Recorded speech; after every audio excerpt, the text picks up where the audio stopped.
नाज़रीन, सियासतदानों का अरूज ज़वाल तो पाकिस्तान में खैर एक मामूल की कहानी है, मगर मलिक रियाज पर ज़वाल साजों का हाथ पड़ना गैर मामूली है। ये चीनी एस्टेब्लिशमेंट की जानिब से अली बाबा के अरबपति मालिक जैक मा का मक्कू ठपने से बड़ी कहानी है। आज प्रोग्राम हिडन ट्रूथ में इसी हवाले से बात करेंगे। नाज़रीन, मलिक रियाज बजाते खुद खिड़की तोड़ फिल्म है, मगर उनके गिर्द गहरा तंग करने की कोशिश तो ब्लॉकबस्टर है।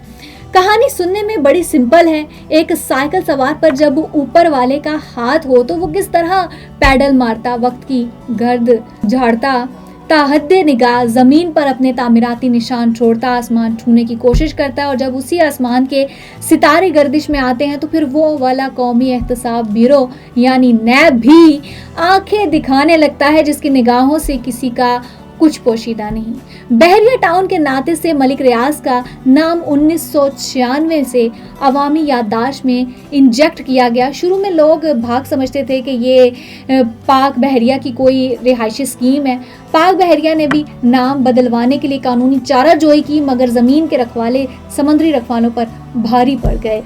बेनजीर से नवाज शरीफ तक, परवेज मुशर्रफ ता इमरान खान, जो भी बावर्दी या बिलावर्दी आया, सबको जवाल आता चला गया, मगर मलिक साहब फलते फूलते रह गए।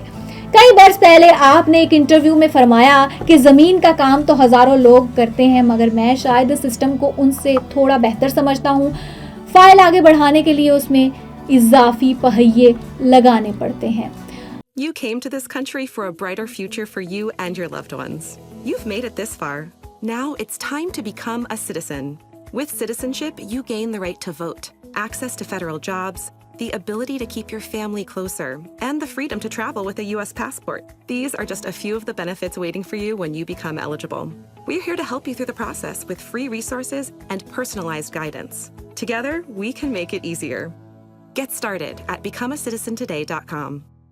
मलिक साहब ने कभी ये तासुर नहीं जुटलाया कि उनके पास वीडियोस और तस्वीर का सबसे बड़ा निजी खजाना है, बल्कि कल ही उन्होंने फरमाया कि मैं जब्त कर रहा हूँ, लेकिन दिल में तूफान लिए बैठा हूँ। अगर बंद टूट गया तो फिर सबका भरम टूट जाएगा। ये मत भूलना कि पिछले 25-30 साल के सब राज सबूतों के साथ महफूज हैं।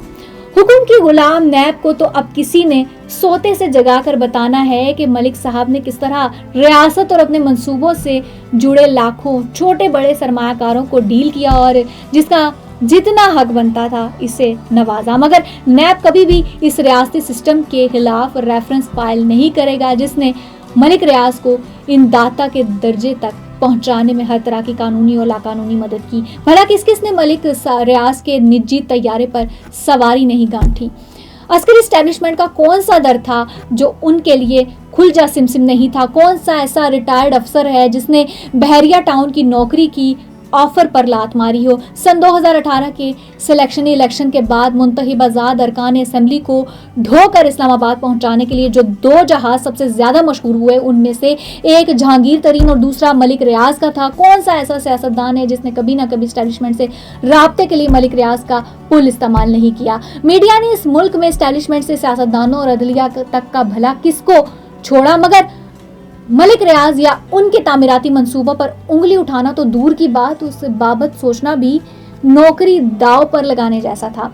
हत्ता के वफाकी वुज़रा अपनी प्रेस कॉन्फ्रेंसों में किसी मशरकी बहू की तरह उनका नाम लेने की बजाय वो एक मारूफ कारोबारी शख्सियत का सरसरी जिक्र करके आगे बढ़ जाते थे। अदलिया का क्या कहें, आज तक यही खुलकर सामने नहीं आ सका कि दबंग चीफ जस्टिस इफ्तिखार चौधरी के साहबजादे अरसलान इफ्तिखार का मलिक रियाज से क्या मुफादाती रिश्ता था। इस स्कैंडल में सजा और जजा का क्या हुआ?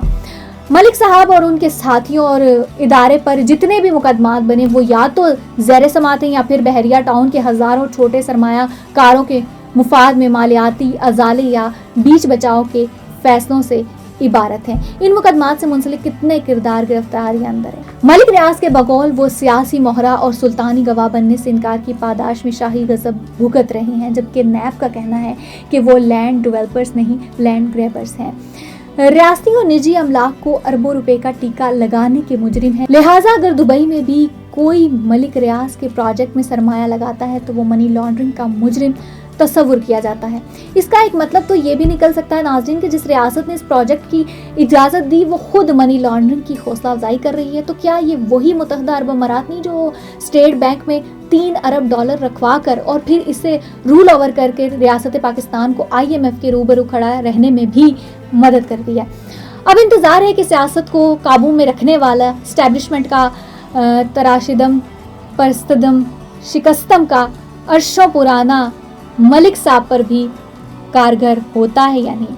لگتا ہے اس بار گیم کچھ اور ہے، کچھ سیاسی، کچھ مالی، کچھ مفاداتی اور کچھ انائی مکمکا ہو گیا تو خیر ہے، ورنہ اور لے آئیں گے بازار سے، گھر ٹوٹ گیا تو۔ ناظرین، پروگرام ہڈن ٹروتھ سے اب تک لیتا ہے۔ مزید اپڈیٹس کے لیے دیکھتے رہیے پروگرام ہڈن ٹروتھ۔